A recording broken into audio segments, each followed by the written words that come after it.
राजकारणात वारसा असतो, पण वारसदाराला संधी मिळेलच याची शाश्वती नसते। विधान परिषद निवडणुकीत याचं प्रत्युत्तर पुन्हा एकदा आलेलं आहे।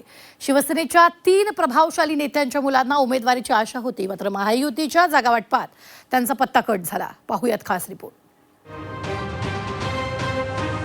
राजकारणात निष्ठा महत्त्वाची असते, पण प्रत्येक वेळी तिचं बक्षीस उमेदवारीच्या रूपाने मिळेलच असं नाही। विधान परिषद निवडणुकीत शिंदे गटातील 3 बड्या नेत्यांच्या घरात सध्या हाच विषय चर्चेचा आहे। आपापल्या भागात शिवसेनेचा दबदबा असलेल्या या नेत्यांच्या मुलांना उमेदवारीची अपेक्षा होती, मात्र महायुतीच्या जागा वाटपात त्यांचा नंबर लागला नाही आणि जागा गेली मित्रपक्षाच्या वाट्यात। विधान परिषद निवडणुकीच्या निमित्तानं महायुतीत जागा वाटप झालं, मात्र शिवसेनेतील काही इच्छुकांची अपेक्षा अपूर्ण राहिली। मुलांना उमेदवारी डावललेले शिवसेनेतले ते 3 महत्त्वाचे नेते कोणते त्यावर एक नजर टाकूया।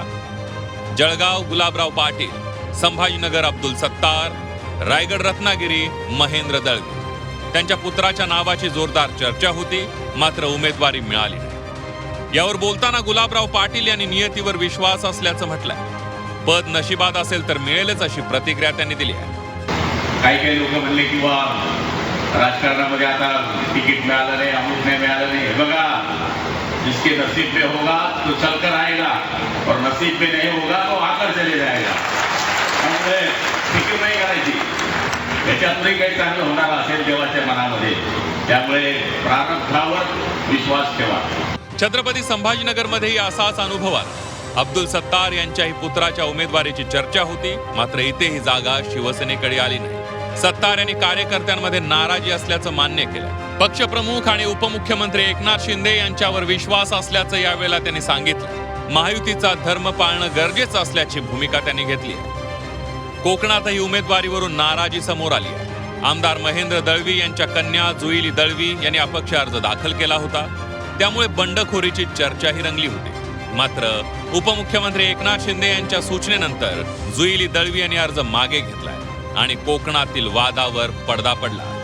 विशेष म्हणजे हे तिन्ही नेते त्यांच्या भागात शिवसेनेचे मजबूत चेहरे मानले जातात। संघटना उभी करण्यात त्यांचा मोठा वाटा आहे। स्थानिक पातळीवर त्यांचा प्रभावही मोठा आहे। तरीही विधान परिषदेसाठी त्यांच्याच घरातील इच्छुकांना संधी मिळाली नाही। महायुतीच्या गणितात मित्रपक्षांना प्राधान्य देण्यात आलं, त्यामुळे कार्यकर्त्यांमध्ये नाराजीची कुजबूज सुरू आहे।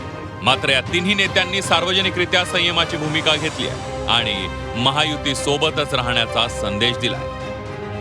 राजकारणात प्रत्येक वेळी वारसा उपयोगी पडतोच असं नाही। कधी पक्षाची गरज मोठी ठरते, तर कधी आघाडीचं गणित। सध्या तरी शिंदेच्या शिवसेनेतील या 3 नेत्यांनी आपल्या नाराजीवर संयमाचं आवरण टाकलंय, पण उमेदवारीची ही सल भविष्यातील राजकारणात नवा अध्याय लिहिणार का, याकडे आता सगळ्यांचं लक्ष लागलंय।